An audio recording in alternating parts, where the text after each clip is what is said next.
What is up, guys? You know what night it is. Wednesday night, off-centered with Dustin, the sports car dad. I think by now I could stop saying the artist formerly known as the personal finance dad, even though I did see that Retro Game Dad has lost a sub or two. It's down to $2.99. Oh, it has dropped down. It has, Yeah. So- I haven't put out a video though in a good bit. I think I told you it's like once my older kids moved in with me, it was like, yeah, we're starting the second channel, and then my older kids moved in with me, and I had 4 kids at home, and it was like something's got to give, and it looks like it's going to be Retro Game Dad. So, I mean, you have like 4 kids you know of, probably another 3 or 4 scattered around the southeastern region of the U.S. Kids, that's just a couple of them. Yeah, you know? I mean, just it's like you don't know the print run for Panini. You don't know the kid count for Dustin. It's just it's a number that's out there. I did one of those deals in college where I gave my fluids, and I didn't realize that I'd birthed 800 children. So here we are. But wrong fluids. Should have given the other fluids. Doing the best I can here. Very cool. All right. Well, let's say hi to a couple of y'all. Brian Sherland in the house. We'll definitely talk about Rob Gronkowski and if he actually is retired, or if he's going to come back at some point. And I think he definitely will. Troy, great to see you. Celebrate today. Maybe he'll come to New Orleans and play with Jameis. How crazy would it be if Gronk signed with another team? I don't think he can, though. He's probably under contract. Or is he a free agent? No, he was actually – okay. So I did hear him say – I think when Tom retired, he said, the only guy I would play with is Joe Burrow. Like he said openly he would go to the Bengals. I don't know if he was kidding or what, but just because of his swagger and stuff. Yeah, well, I mean, that would make sense. And what other young quarterback would you like to play for? I mean, there's Justin Herbert, but Joe Burrow was in the Super Bowl. Yeah. Wait, who? Jameis? Jameis Winston. You want to go grab crab legs for lunch with Jameis because he's going to supply the crab legs. You won't have to buy a thing. The season can't start soon enough for me, man. This is like we have a good team. We have a good football team. Anyway, go ahead. Yeah, and you don't really New Orleans. You have the Pelicans. You don't have a hockey team, right? You never did, right? New Orleans. You have the Pelicans. No hockey team. And then no baseball. No baseball. And baseball's boring anyway, so it doesn't matter. And guys, FYI, if I seem distracted, well, I'm always distracted, but I'll be more distracted than usual just because I'll be watching my Tampa Bay Lightning try to even the series against the Avalanche in a separate tab, just keeping up with the score on the ESPN app. So you feel free in the comment section to update me on the score if I don't look at it, but I won't be watching the game, just keeping up with that. And then AJ, I hope you get the job. I hope you go through with it and then come out here to Southern California. That would be super cool. Great to see you, Mike C. Charles Fuchs in the house. Fuchs. Drew, yo, what's up, man? Good to see you. South Stands 303, Global Sports Card Investor. Good day to you, sir. Michael Stone, awesome to see you as well. Crazy Kev in the house. We got a lot of people here. That's pretty cool. All right, let's get started, man. Global Sports Card Investor. Where are the sweets, Brad? Hey, we're in a recession now. Brad can't afford cake. He's got to put some money away. You know what I've been doing recently? I used to make homemade pancakes a lot, and I haven't had pancakes in years. And I just got on this tear of making pancakes, just making them at home. They're really good, and they're easy to make. My oldest makes these protein-packed pancakes that are really fluffy because of the protein powder, and they are good. You throw on kind of the sugar, the no-sugar syrup. I mean, It's probably not the healthiest stuff, but at least it's not a bunch of empty calories.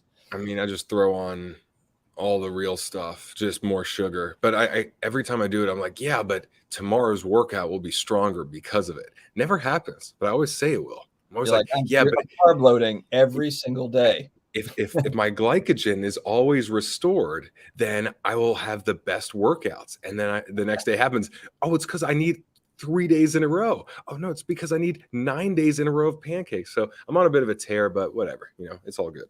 The whole thing with me, when I realized that I didn't need as much food, and I'm not saying that I do fasting properly or whatever, but watch Naked and Afraid, where they literally go out there for 21 days and they eat 4 berries and kill a snake and eat that. And you realize that you can survive for a while without any real substance, let alone what we all eat, So I'm like, damn, I need to get this right. Yeah, for sure. Okay. Oh, yeah. This is a good question for you. What did Jameis Winston yell in the dining hall when he got in trouble? I remember what that was, but it's inappropriate for YouTube. Oh, you Do you know what? remember? He's grown up. He's got LASIK surgery. He's passed the crab cakes, the crab, the crab cakes, the crab legs. No, he's growing up. He's growing up. Good things are coming. I will say he always struck me as a likable guy in terms of just good-hearted, right? Immature, perhaps, He's a but heart. good-hearted. He might Yeah, be. yeah. He might not be the smartest QB in the whole league, but whatever. The thing is, he's got arm talent, and that's all that matters. I mean, he might not make the perfect decision every time, but he can throw a 60-yard pass right on the button when needed. And that's the difference between him and Drew Brees. At the Jameis end has of the his career, arm. at the end of Drew his had the career, mind. yeah, if you could just mold them to like morph them together, like Power Rangers or something. Something. Maybe just put Drew on top of Jameis's shoulders. You think in like one of those a giant trench coat? You think they'd catch him? Or just like Breeze in the ear, in like the ear. He should No, just be the offensive that's coordinator, just like throw it now, throw it now. the Like defender. We don't want to throw it to him. That's the defender. No, throw it to the guy in the same colored jersey that you're wearing. Aaron If you have to Platt. look down, look down. Anyway, all right, man. Well, look, we got 40 people here, which is amazing. Lots to talk about because we didn't do the show last week. We decided I want to watch the Lightning. You want to take a break. We just needed a little summer vacation. But let's go with today's news, which is not necessarily card specific, but it will relate to the future of the hobby, which is Michael Rubin sells his shares of, I believe, the 76ers and the New Jersey Devils, the group that owns those teams, and he has about a 10% interest in there. So you did a video on this. What is your take on Michael Rubin selling off his shares in order to not have a conflict of interest? I just think it was really interesting and also shows how serious they are at Fanatics about the sports betting side, because obviously he wouldn't have done that if they weren't 150% going into the sports betting stuff. I assume we had talked about it. They want to probably compete with a DraftKings or maybe partner with a DraftKings or some other company like that. And obviously they can't really do that with his ties there. So, the perceived conflict of interest. And so, I mean, I thought it was interesting news. Fanatics obviously going to rule the world here probably sooner than later. So I thought that was pretty cool. I mean, I don't know about cool. I don't really know what to take of it. I'm not big into breaks. I'm not a huge fan of it, but I also understand the fun of it. I just don't know. And my video today was kind of like, is the sports card hobby just going to turn into a giant sports betting breaking thing? Or is it, is it going to be like two camps, sports betting, gambling, breaking? And then on the one side, one of one logo man, this year's one of one logo man, $2 million card chase, blah, blah, blah. And then the other half are the people that buy singles, that buy vintage or buy whatever, 89 score football like I do. And I'm sure there's going to be crossover where there's people that get into breaks and they also buy vintage cards. Great. But that was kind of the point of my video today is that's kind of an interesting, that's something that was not, 30 years ago when I was collecting cards, none of this stuff was even part of the conversation. So it's definitely, it's all new. Yeah, now, absolutely. Breaking's not new. Breaking obviously been around for 10 years or so. So I know that's not new, but the last 5 years, breaking has become big money. And, it looks like that's not slowing down. But what do you think? Well, look, breaking, I think gambling, the reason why DraftKings is crushing it right now and breakers are just raking it in and all this is because that's where the money's at. So I don't think Fanatics is like, look, we want to go after the collector that wants to complete a set and da-da-da-da. They know they need to keep them in the hobby, but if they're going to pay record amounts for the licenses and they're going to acquire companies and they're going to do all these things, it's because they have to make that money back. And I think they know that the gambling side is where it's at. And so for Michael Rubin to sell 10% of his shares, and I got to look up the valuation of what 10% is, but usually like sports teams, especially two of them, it's got to be like, what, 1.5 billion, a billion, something like that. It's got to be a hefty amount what 10% of that number is. Oh, right? I think, yeah. Well, I thought that I'm just trying to think back to when, what was it? Sterling had sold the Clippers when he was forced to sell the Clippers. I thought he sold it for like $2 billion or $2.5 billion. And so that's the Clippers. And that was a while ago. Yeah. I mean, that was the Clippers. Right. So if that let's just say it's a $2 billion valuation total, and he has to sell 200 million, and knowing that sports franchises just keep going up, it just seems like one of those investments where leagues or like the franchises within most of the leagues just keep going up and up in value. And for him to sell that and be okay with it probably means, okay, the sports gambling side is going to be a huge part of the hobby, because I don't want to really part with this great investments if I don't have to. But if I have to, the trade-off needs to be what we see in this company in Fanatics, and what we're going to do is massive. And so I like when big moves are made, because it shows me that the vision is even bigger than it is now. And I said this earlier. Jeff Wilson was in town. He's still in town. And I was saying this to him and to Brett Oppenheim, one of the brothers from Selling Sunset. We did some content today. And I said, you know what? I think I realized living in LA, Los Angeles is a lot like the company Fanatics, where you have every resource in the world. You have the vision to do something big, and you just have all the pieces to be able to get it done. And I feel like a lot of the other companies in the hobby just have not been able to match what Fanatics can bring. And so I'm excited. Every time there's a big move, I'm like, wow, this is going to open it up bigger and bigger, even bigger than we think. More people, more demographics, not just 30 to 55-year-old white guy. It's going to be, okay, how do we reach a 50-year-old Hispanic woman, or this or this? And so many people love sports that if you could just introduce cards with a jersey that they buy, or with a game that they bet on, then you have a chance of bringing someone else in, whether they're breaking or they're just buying a card or a pack from time to time, whatever it is.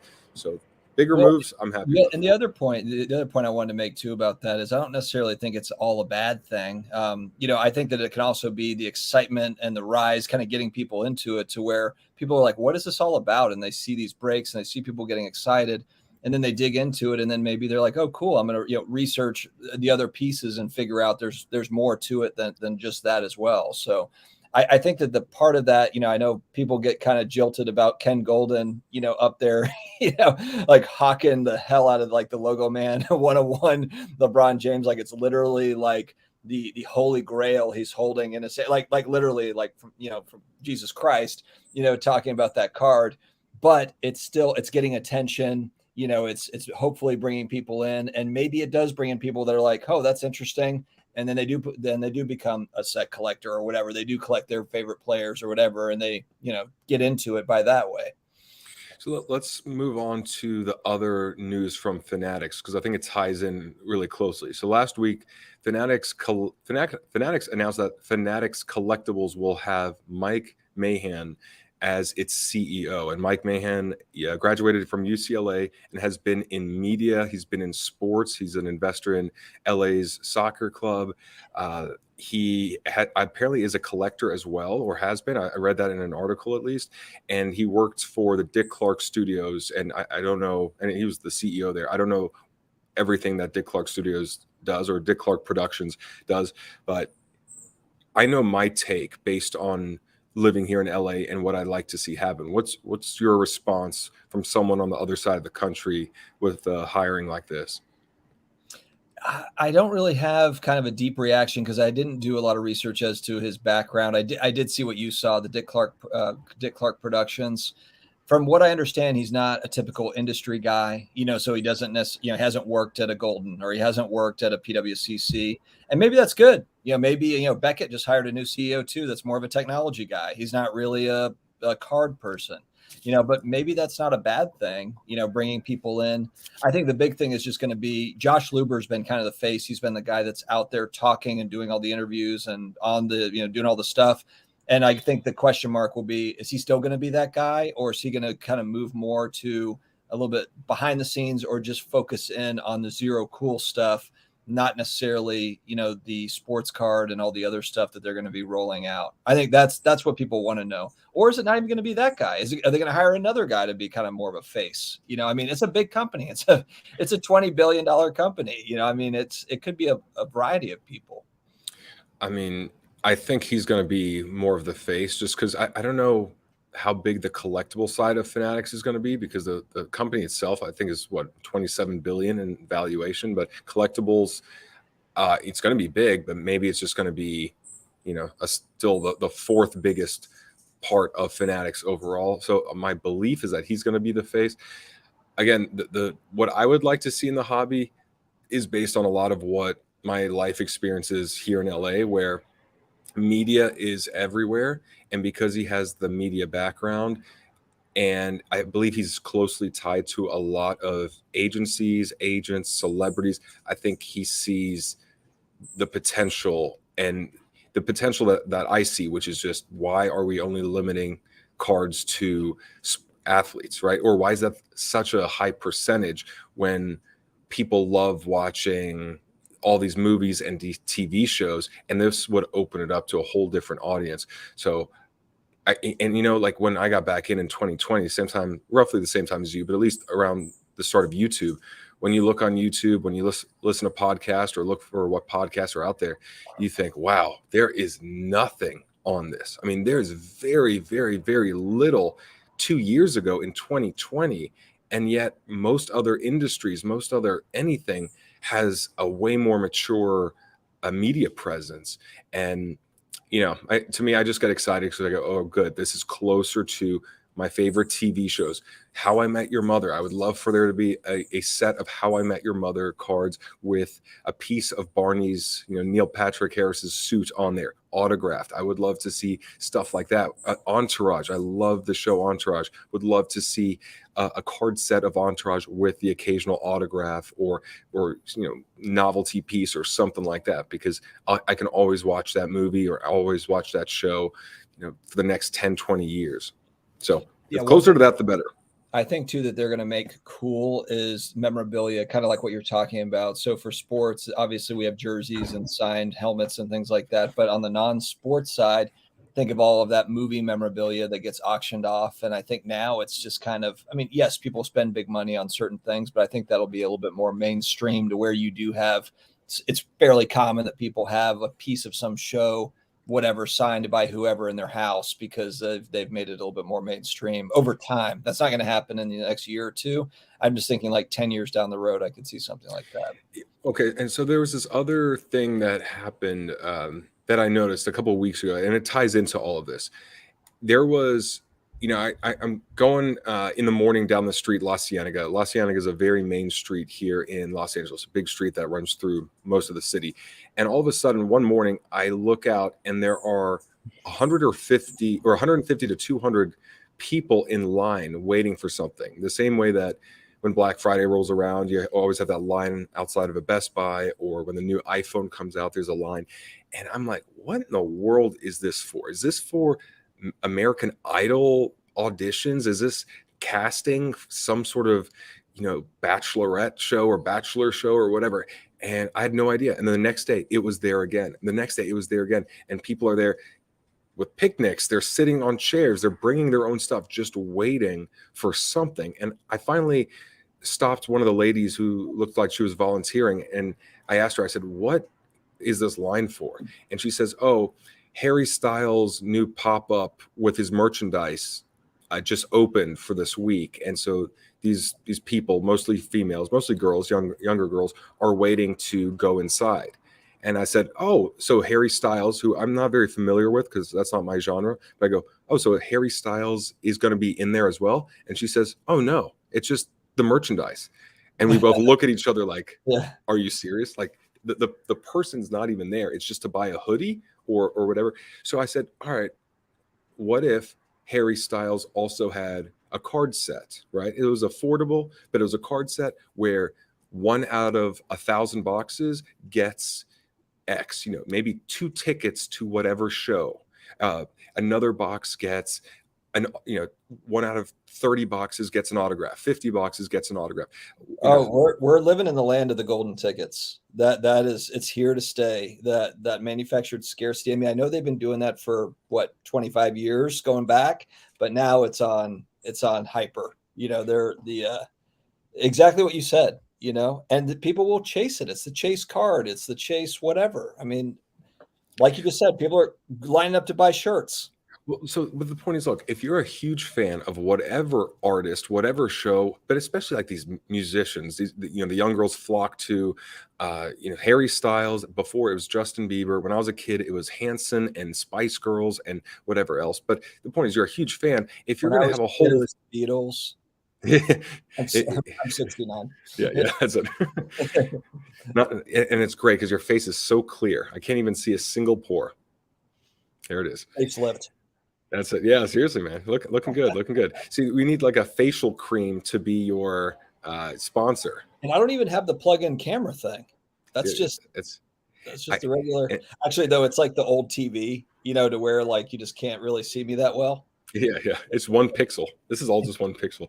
I got like so much sun damage. I'm super dark right now. But anyway, the point is, look, if you see this opportunity where these girls, these guys, whatever, are so fanatical about an artist, a band, an actor, it's mutually beneficial to say, hey, hold on a second, let's add this to your merch line. We'll get the artist, the actor to sign 200 of these. That's all. And then we'll scatter them through here. We'll put in some other prizes. And for Fanatics, they say, look, even if we don't make money, even if we break even here, right? Let's just say we don't make money. We just break even. We just want this product to exist. And the reason why is because when they look into this, we believe 1 out of 5, 1 out of 10 will become interested in cards and continue looking at this because they'll actually find enjoyment in this, because a 15-year-old girl more than likely is not interested in cards right now.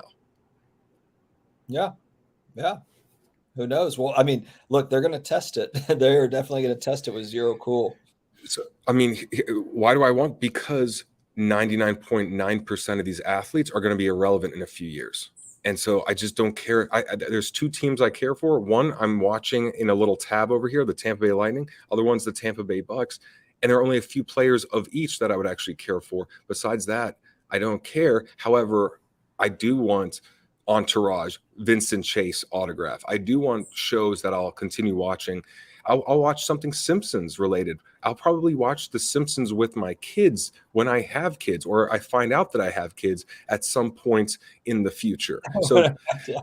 so to me, like, that's why I do want it. And it's definitely not for everyone, but sports are one thing I watch, but there's a lot of other things that interest me. I should flash my recent pickup that we talked about, Brad. This is a good time for it. The Flash us, Dustin. Non-sports pickup, and Flash us. Kind of give you a little preview of kind of what it is. So my family and I, especially my older kids, well, my younger kids too, not my youngest son, he's scared to death of it, but Stranger Things is big in my house outside of my wife. My wife's not interested, but we've been watching it. And I got my daughter, Max, the redheaded girl that's on there. I got her a Stranger Things card that's got like it's a relic card that's got a piece of her shirt or sweater or whatever from the set.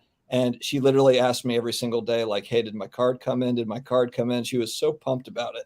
So it's been a way to bond, but I got this one, just came in the mail here. It's been eBay authenticated, but this is the dual auto. And this is the Duffer Brothers, the guys that created it. It's numbered out of 10. Topps made this back going to 2018 was the first year. This is 19. But they have single autos to where each brother signed, but it's not easy to find the dual auto. So that was, I found that on eBay and picked it up. I thought it would be kind of a cool hold. But how much was that? 300. Okay. So yeah, it wasn't cheap, but at the same time, it was kind of like, look up how many cards both of them have signed. It's like a dozen, literally, like total. So the interesting thing is that Stranger Things, it's a current show, correct? Because I never watched it. I know it's a big show. Is it currently creating seasons, or is it now complete? So they're wrapping up season 4. Season 5 will be the final season, but it's all 80s nostalgia based. So you have a lot of, it's all built in. It's set in 1985. It's like 1983 to 1986, I believe, is the time frame for it. But there's a lot of nostalgia, and then it's also, I think, it's like top 10 most downloaded shows on Netflix, period, so far.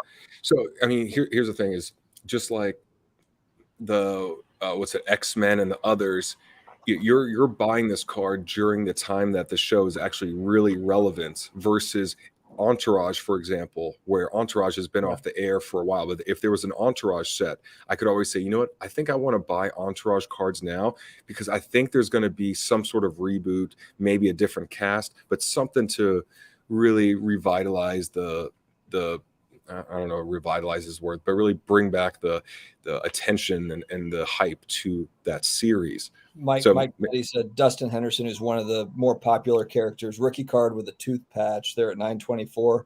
I just got this one in. It's not a tooth patch, but it is it's the school patch with his auto on it. Where is it at? You know, just some like different stuff. You know, it's fun. And and it's something that I can bond with the family. So but you think about, like, you know, some kids are going to collect sports cards. Some kids, like my kids, don't care really much about sports cards, but they're like, they're Stranger Things cards. That's cool. Talk to me about that. Well, look, remember with sports, you can like the sport, but the player doesn't even play for your team. And so you won't even acknowledge the player, right? There are only a couple players like a Kobe Bryant, who there are people all over the world that were fans of Kobe Bryant that watched basketball, even if he was not on your team. But most of the times it's, all right, you're against, you know, if you're a team guy like me, I want to root for my players and I don't really pay attention to the other guys. A TV show or a movie or anything pop culture, you like, there is no, you know, what's that one movie with the vampires? What's that? The Team This or Team That, when that was huge with the vampire. Twilight with like Team Jacob versus Team, I don't know the other guy, but Robert, you know, that was but whatever. Yeah, Team New Batman versus Team, like, you know, squinty eyes guy. So, you know, but the point is that with shows and movies and musicians and comedians and whatever else, anyone can enjoy them. While with sports, a lot of times it's just your team, or you only watch your division or something like that. So I think it'll open up, but we can change topics because I think we talk about that every week in some form. Well, and I think sports are a part of pop culture in general. When I made a video too a few days ago about the 80s and the 90s, I think they're the best decades. I was kind of a tweener, Gen Xer. I was born in 81, so I grew up in the 80s and the 90s, and I feel really fortunate because I think the best pop culture ever, whether you're talking about shows or you're talking about sports, all happened in the 80s and 90s. You know, and of course I'm going to be biased, you know, but that's just I just think that's the case. So anyway, but yeah, let's jump on to the next topic. Okay, let me put this down. Yeah, Lightning, it's now 1-1. So if you're an Avs fan, congrats on tying it, but really hoping they open it up. Let's see here. eBay Live, they have a new streaming service that looks like it's going to compete with Whatnot, or at least in a sense. What's your take on this? And break down the actual news, because I believe it's event-based right now. It's not 24/7, but maybe it'll evolve to that. I haven't dug into this yet. I just saw, so I keep on getting ads or emails or maybe it's popping up on Facebook or something, but it just keeps marketing to me their vault. They have commercials now. They actually have like marketing around both the eBay Live, which is what DJ Ski, I think, is the event that he's going to be a part of. But yeah, I mean, it's interesting. I mean, obviously eBay wants to be the one-stop shop, and they're marketing it that way. One-stop shop. Every company is a one-stop shop. You know, the Off-Centered Vault, also a one-stop shop. We don't have the same sort of marketing as the eBay boys do, but you know, but everybody's. Have you noticed that though? I mean, Beckett is coming out with a marketplace, an NFT backing. You know, like everybody's a one-stop shop. But I thought about doing a video like in a year, which companies will be gone or which companies will be third string, whatever. Yeah. You know? Because not everybody could be a one-stop shop. So how's this all going to go down? There's going to be one-stop shop, and the name is Fanatics. Why? Because they can. Yeah, Fanatics. They could streamline everything. They can connect everything, and at the end of the day, they're going to be in charge of the cards that are produced. So they're going to be Mind Flayer. What's that? They're like the Mind Flayer. They connect everything. What is Mind Flayer? What is this, Lord of the Rings or something? Stranger Things reference. Oh, okay. All right, go back to what you were saying. Yeah. Okay. So look, when you're the one that's manufacturing the cards, then you can choose, hey, who do we want to partner with? What do we want to do? The way that they're thinking and acting and getting bigger and bigger, I think they can buy and acquire whoever they want and then put the rest out of business, with the exception of the areas they don't want to be involved in. So eBay, like for example, eBay has a streaming selling thing. Well, why can't Fanatics do that in a year or two? Like eBay could do that now and really put, really take some market share from the other companies, the Whatnot, perhaps the Loop, and they can do that because most people have an eBay account. They have some experience on eBay, and their credit cards are already in there. They have the app downloaded. They're familiar with it. My big question with eBay is, what took you so long to do this? Just because if you knew that this was coming about, why even give Whatnot such a head start to gain users? Because if I had to choose eBay streaming, stream buying or whatever, or Whatnot, a year ago, I'd be like, well, eBay is the one that I already know and use. I don't have to learn something new. I don't have to trust a new company. I'll just do it through eBay. It'll be more seamless versus, now I got to put my credit card in, and how do you operate and what's your terms and all this. So I feel like eBay could have done this a lot sooner and should have done it a lot sooner, but they waited until I guess, maybe it just wasn't a top priority. They wanted to do the authentication.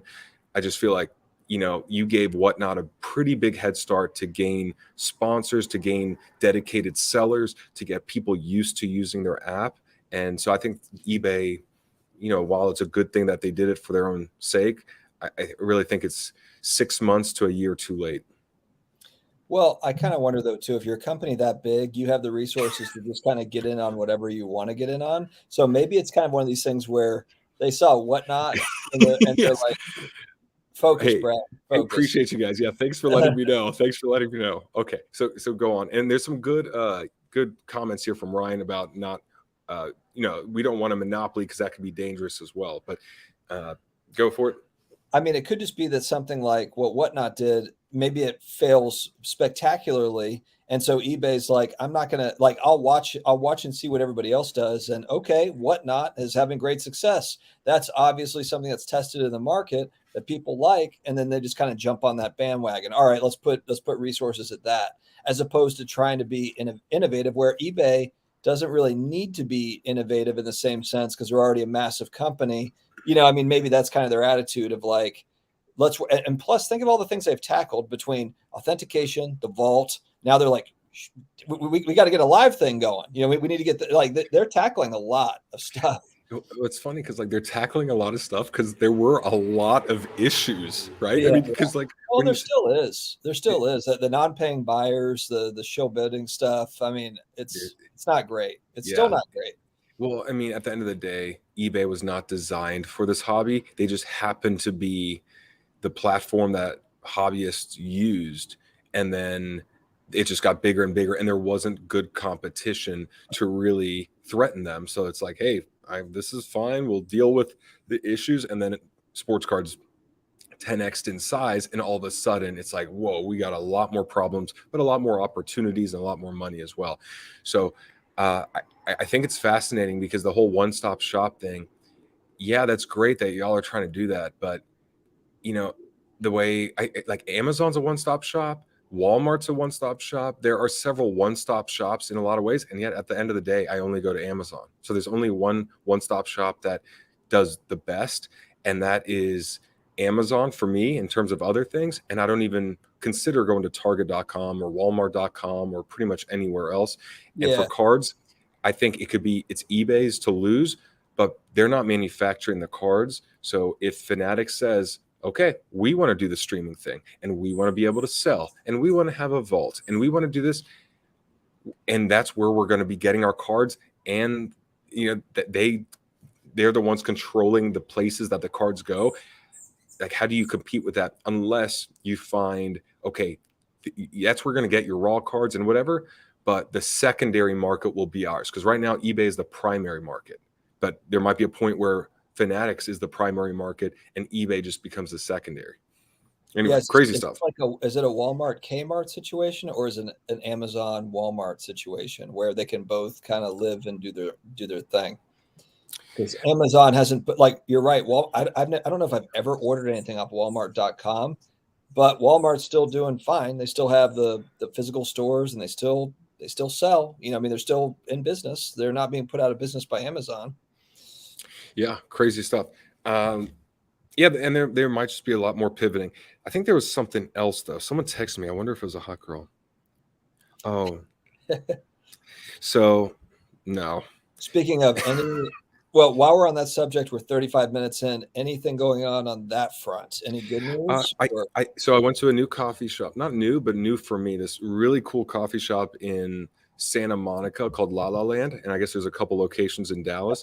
Very girly. I mean, it's like walking into a yoga class, but instead of yoga being in there, it's coffee. It's just a coffee shop, but you're like, oh my god, there's only females here. So I was like, let me just chill here. So I chilled there, talked to this really nice girl. She's a realtor here in LA, and we're going to be doing the Santa Monica stairs in a couple days. So what is that? Oh, I haven't done it before, but apparently it's just a good workout. It's like running up from the stairs down to the beach, up to the where you overlook it or something. But yeah, been pretty slow. It's been a slow summer, but I have reason to feel optimistic. Okay. Yeah. Okay. And remember, if you can't make it in LA, you can't make it. Yeah. I mean, if you can't make it in LA, man, it's so good. Okay. Other thing. Rob Gronkowski, talking about Tampa Bay Lightning are up 2-1. Rob Gronkowski retires. That was the big news for me because he's a big part of the Tampa Bay Buccaneers. The question is he really retired or is he going to come back? And what's your take? I don't think he is this time. I don't. And I've heard people say, like, if Tom calls in the middle of the season, I could see him doing that. I just don't think that he's going to. But I agree with you. We had talked before. You said, like, he doesn't want to do training camp. He doesn't want to go do all that. But could he show up like towards the end of the season and just light a spark for the playoffs or something? Maybe. But I don't think. But honestly, if he doesn't come back, I think it's a huge blow for Tom Brady. I know I'm a Saints fan, so I'm going to be kind of I'm hating anyway. But I don't know. I feel like I'm just going to say it here. I think it's going to be kind of a down year for the Bucks. Brian Sherland, I hope you're listening. I don't think the Bucks are going to be terrible, but I think they lost a couple of offensive linemen. Gronk is an excellent blocker, not just a pass catcher. So they lost a great blocking tight end with Gronk. I don't know. I don't think they're going to be as dominant. All it takes is a couple of injuries, and they might be 500. Like with any team. Okay. Fair take, but it's subjective because you're a Saints fan.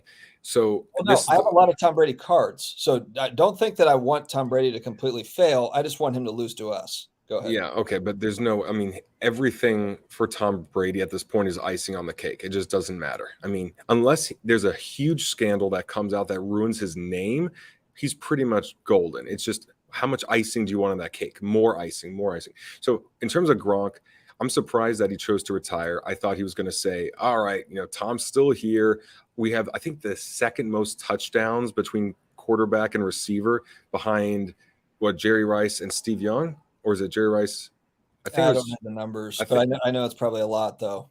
So anyway, and I'm like, well, look, Gronk, you looked good. It's not like you looked really shaky the last season with rest and with you paired with Tom Brady, where the chemistry is flawless, or it's probably the best chemistry in the game, just because they've played together for so long.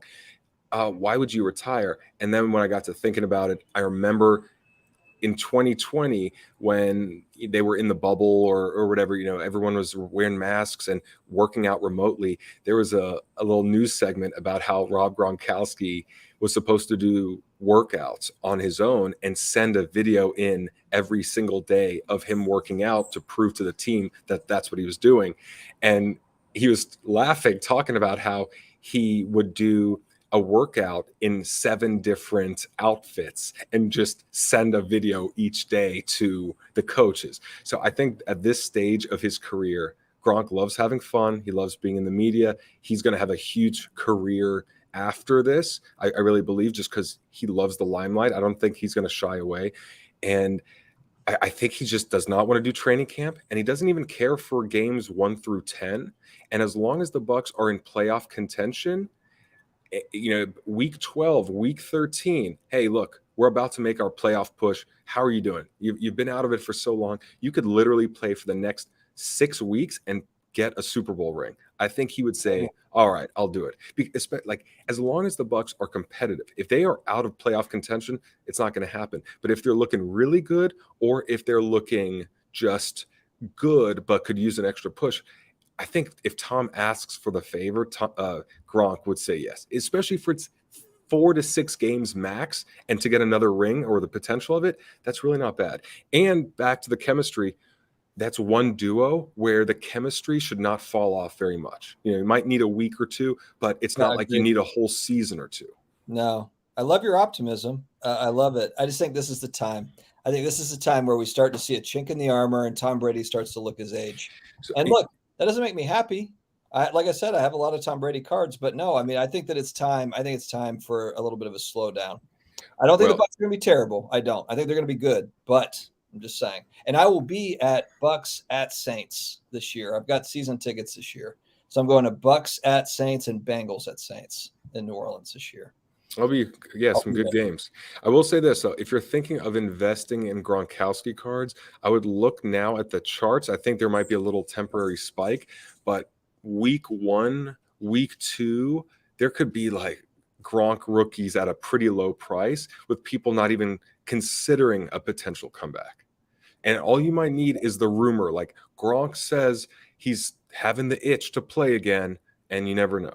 So I'm just saying, from an investment standpoint, I would look towards maybe a couple weeks from now when things simmer down, or around week 1 when retired players are forgotten about. So Ryan Sherland, we've heard that line for years. It doesn't work. No, you've only heard it from Tom Brady for 2 years. That's how long Tom Brady's been on your team. You'll be heading back to irrelevancy not too long here with being a Bucs fan. Don't you worry.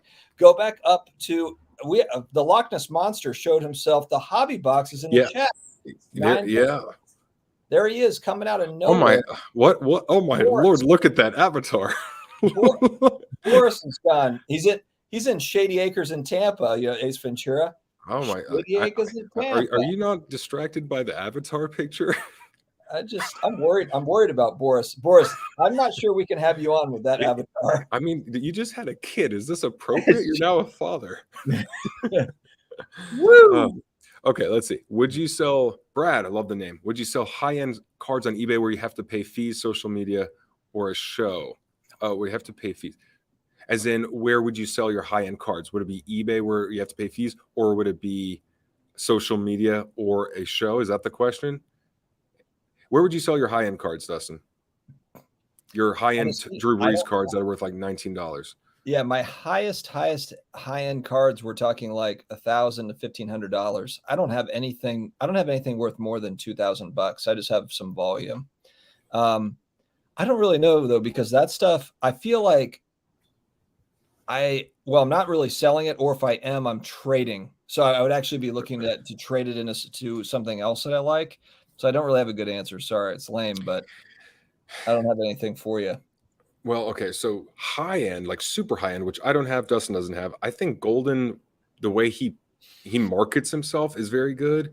I hear people finding good deals on PWCC, which does not make me think very highly on the selling aspect. It looks, I would take that more in the perspective of it's a good place to find deals to buy, because I don't think PWCC might have a great vault and a great system, but they don't have the marketing that Ken Golden does.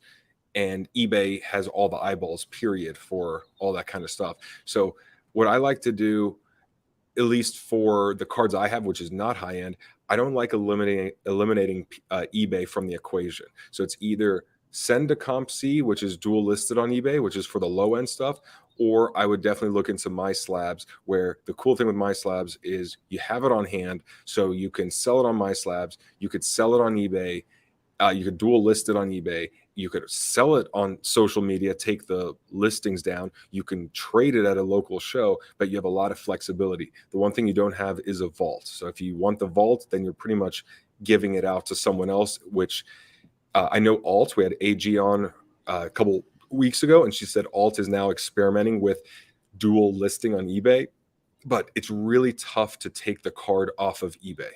And especially if it's a card of a player that might have a headline or some news or some performance where you'll want that 8 to 16 hour window where people are rushing to a website to buy the card based on some news. It's really tough to take it off of eBay. That's my take. And so even so I sold a Aaron Judge card because Aaron Judge has been hitting a ton of home runs for the Yankees this year, and I noticed that, and it's a low end card. I sold it. I think it's a 2017 Topps Chrome, nothing special. It was $125, but I sold it on eBay, and then 2 hours later sold the same card on my slabs, and then had to apologize to the guy and refund him. But it was one of those things where he had just hit another home run or had a 2 home run game, and then boom, boom, sale. So I like that approach where if you want to move the card during a very specific window, make sure eBay's involved, but then you could use another platform and dual list. One thing I would say is I would not be excited to put any high-end cards up for auction. So we're talking all like buy it now. I wouldn't let it ride on an auction. I don't care if it's Ken Golden and Golden Auctions. I just don't, in this environment, this is to me, it's more of a buyer's environment than it is a seller's environment. So I wouldn't want to risk, it's selling for a lot lower than comps. Comps are a fickle beast these days. You can have something that supposedly is worth one thing one day and not another. So I wouldn't put it, if it's high end, and again, that's kind of relative to what you consider high end, but unless you really need the cash ASAP, I don't know. I feel like there's better ways to do it than an auction. Yeah, absolutely. Guys, I also have to mention tomorrow night in my community on Card Life, I'll be talking to Dan from Stand Up Displays, Jeremy of Sports Cards Live, and Donnie B, one of the top card artists out there. We'll be doing this on Zoom. We'll be interviewing them. So if you'd like to hop on Zoom with us and actually interact with them and myself face to face, you can check out the event on cardlife.org. I'll be doing this every single month. Last month, Dustin was on, and who else was on? I'm drawing a blank here. Tim from Slab Strong. So every month, if you are interested in starting a brand, if you want to grow your brand, if you are thinking of becoming an entrepreneur or just want to interact face-to-face versus just in the chat, check out cardlife.org. That's my community where we could do the Zoom stuff. So just had to throw that out there. Check on the Lightning, 2-1 still. Okay. What else we got? We got 12 minutes left. Oh, I did go to the studio today. So that's the other thing that I wanted to talk a little bit about. There is a studio being built for the podcast company that will be hosting Dustin and myself's sports card podcast. So it's getting closer and closer to being launched. We're really excited about that. And it's going to be video as well. But if you have any ideas for what would make a great podcast, a sports card podcast, different than this, please let us know in the comments section. And what did you think of it when I showed you the video? Oh, I thought it looked great. I thought it looked really good. I'm excited for that piece because we haven't really had exposure on the podcast side for people that just listen to podcasts. I know that some people just put YouTube on and will just kind of listen to that kind of like they would a podcast, like while they're working. I do that sometimes. I put it on in the background, but I'm excited for the opportunity to get out in front of more of like that podcasting audience because we just haven't taken advantage, and that'll be kind of nice. Thick boy podcast. Love it. Okay. There's a lot of comments about buy low right now. Oh yeah. By the way, Tony Siragusa, I remember the goose, and he was He's 55. I don't know if it's. I think he drank a lot, which I don't know if that was part of it. Guy, but I mean, still. And you never know about concussions, but either way, you're like, wow, 55. That's insane. And wasn't he a commentator recently after he retired? Like he was actually a pretty funny on-field reporter. Yeah. He was a field analyst. They would go down and talk to him on the field. He was good. And I believe, the Super Bowl they won, or one of them, was in Raymond James Stadium in 2000 or 99, 2000, no, 2001. I think it was early 2000s. It was with Ray Lewis, and I think it was right after the murder accusations or trial. But that was when Trent Dilfer was the quarterback, and we were a bit sour about it because as a Bucs fan, we're like, you weren't very good. And now you're going to the best defense ever manufactured, and you're getting a Super Bowl ring in Tampa. Like we were pretty salty about that. Then, ironically, Brad Johnson did the same thing with the Bucs defense because that was like the unbelievable Bucs defense back then with like Rondé Barber and who was their middle linebacker from Florida State? Derek Brooks, Hardy Nickerson, Shelton Quarles, Brian Kelly, Rondé Barber, John Lynch, Greg Spires, Simeon Rice. Simeon Rice. Simeon Rice was a beast. Yeah. Oh They man. were nightmare fuel. Yeah, absolutely. In terms of the buy low opportunity now, is that what are you noticing that? Are you thinking like, hey, maybe this is a good time to buy? I'm struggling with this a little bit. I think with everybody, it's kind of like, is it, well, everyone's always trying to guess the bottom, myself included. If you look at a card, you're thinking like, wow, this is a good price compared to what it was 3 months ago or 6 months ago. But do I think it could be lower in 6 months? And I think a lot of people are just a little bit, kind of gun shy about buying into stuff. I am buying stuff, but it's just being choosy, about what that is. Will that be available lower down the road? Now, the reality is that this could be it. This could be like the great buying opportunity this summer.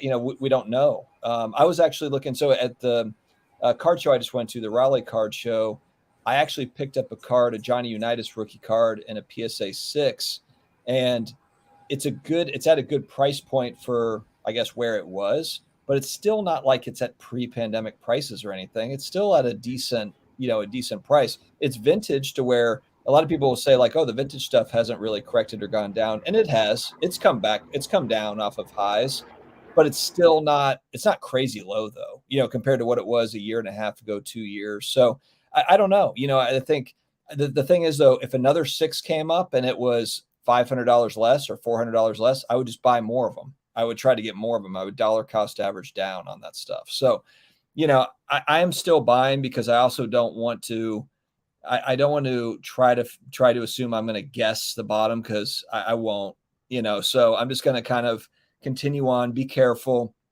really kind of think through what I'm doing, and just feel happy with what I'm getting, and that's really it.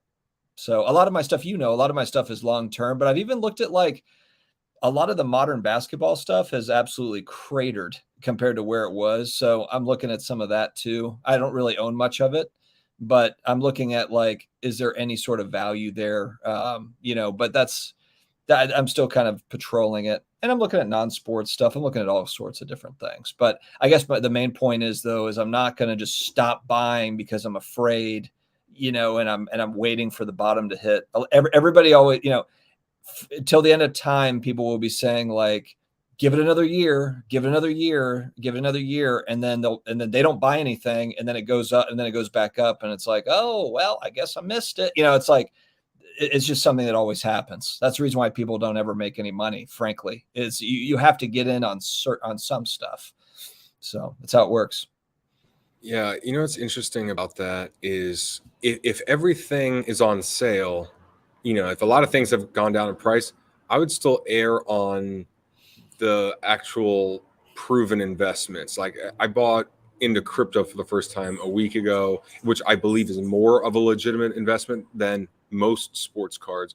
I bought gold and silver for the first time last week as well. Brian Sherlin will be. Yeah, I saw. Yeah, and that actually reminded me to talk about this. Yeah, Brian, I am going to buy some more Bitcoin here shortly. Once it kind of dips down below 20,000. So, Brian, I know you're going to tell me to buy the gold bullion, but I'm going to buy some more Bitcoin here. And then in terms of cards, I haven't bought anything in a while. I also have been so lazy listing the cards I have, just because it's a part of the process, part of the hobby I can't stand is listing and selling cards. And so I've just gotten lazy, no real excuse.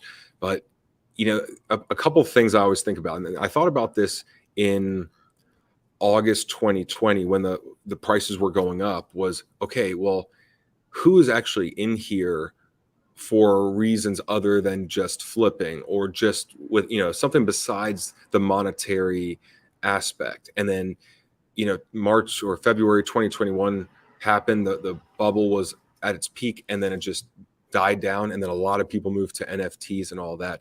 And so this time around, looking at the economy, thinking, all right, well, inflation is here. We have higher interest rates. Is employment going to remain high, or is that going to stumble? You have a lot of people spending money on breaks. And I always wonder, what's the financial situation of the average person that could afford, that are buying cards, right? If are those the people that the second their job, gets, their hours get cut or they get laid off, they're paycheck to paycheck with credit card debt, and then they're completely out? Or are they in a pretty good situation, and then they can pivot, they have savings, all of that. And because breaking is so big, and because I think there's a lot of impulse buys and all that, I'm worried about that segment of a lot of cards, in terms of they might be out for a year just window shopping for a year, 2 years, 3 years, because they might be paycheck to paycheck with credit card debt, with all these things, versus if you're on the higher end of the spectrum, you might be buying $100,000 card, and even if the economy tanks, that's only one income stream that's affected, and you have another income stream, and this is such a small portion of your investment portfolio that it just doesn't matter, and maybe those cards are fine. So I'm pretty concerned with that range in the middle, that middle tier of $100 to $10,000. Like, what's going to happen there, especially with pop reports growing, with more cards that are being created, and we don't really have much transparency on how many cards exist, how many will exist in a 10, and then I just don't have the statistics of the demographic that is in there. Like, I'd be a lot more confident if I knew who are the people buying Tom Brady cards, right? If I knew this, if the people buying Tom Brady cards were 30 to 50 years old, here is their average income, here is their situation, here's this, that'd be a lot different.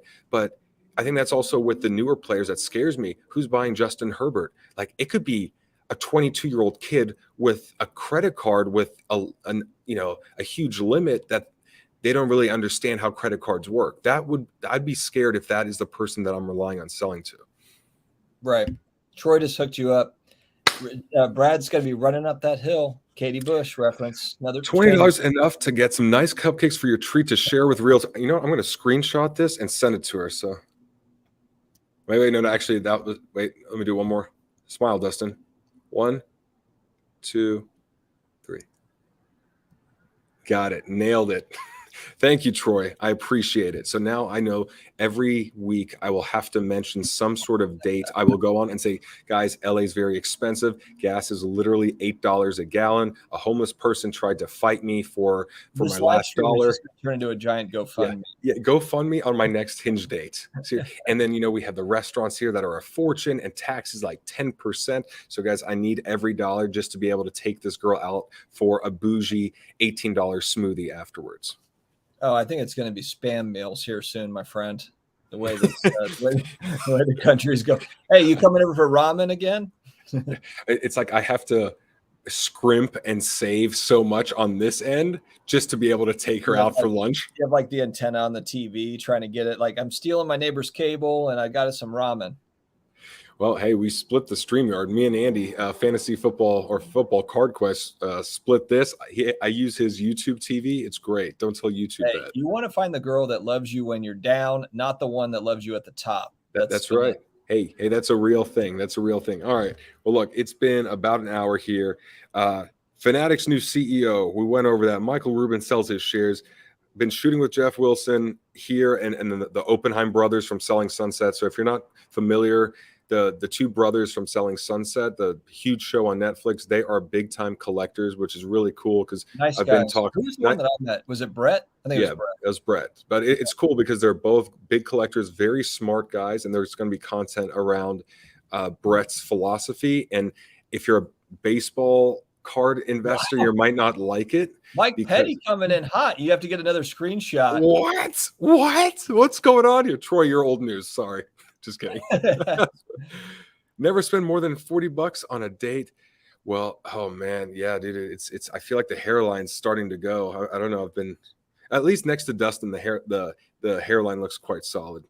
What are you talking about? I have a fantastic hairline. Yeah, but me too. But I think your head might be a little bit. Oh, I just have a larger forehead than you. Larger. You have a little bit of a widow's peak there. I did a little bit. Yeah, a little bit. Yeah. I could just shave that shit off. I'm also like 8 years older than you.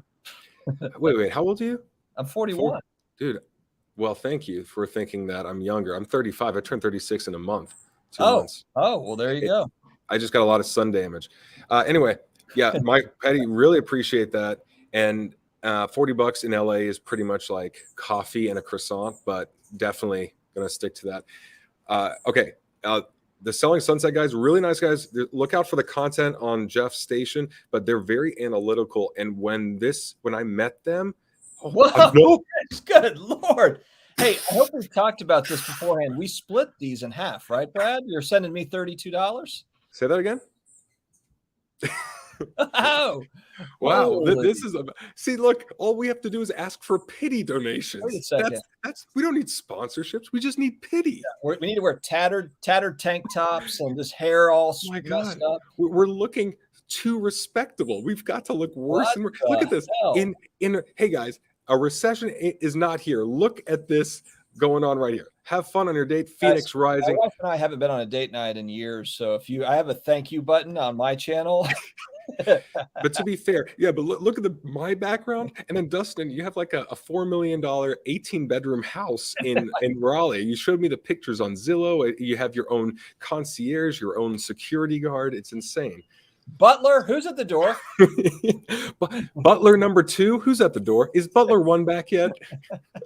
Anyway, I really, really appreciate it. I did not ask for that, but obviously we definitely appreciate that. In fact, I got to screenshot this too, real quick. All right. You're actually going to get something off the value meal now. Dude, good Lord. This date actually may go really well. Well, maybe I'll take her out for drinks too. Like one drink is $20 here, but hey, that's one. I'll just drink water. That's fine. Drink up, enjoy. I'm just going to I'll have a water with lemon. Whatever you want. Just another water, please. Yeah, I'm good. No. Tap is fine. Tap is fine. No, not a bottled water. Take that Dasani back. I'll take the tap. There we go. Oh, that was good. Okay. I think we should just end it there. That was great, guys. But really, we appreciate it. Well, can't wait for the podcast to come out. I feel like you should stay on for another hour just to see if anything else comes through. I want to like cut it while it's good, like quit while you're ahead type thing, like retire when you're on top. Right now, this has been the best live stream monetarily ever, and I'll definitely have to post how the date goes based on Michael Ham with the goatskin Trojans. Yes. None of the free kind they hand out at the thrift shops here. There's actually a thrift store that hands out free condoms, so don't have to resort to those. He doesn't have to use the expired ones anymore. So this is what I'm going to do, guys. I'm going to invest in gold according to Brian Sherland. Use the profits on the date. That's how you do it. Invest in assets to pay for your liabilities. Today was a good day. Today was a real good day. Yeah, absolutely. All right, guys. Thanks so much. Can't wait to watch the game. And the podcast will be out hopefully in the next month and a half or so. Really excited. But we'll see you guys next week. All right. Thanks for the super chat.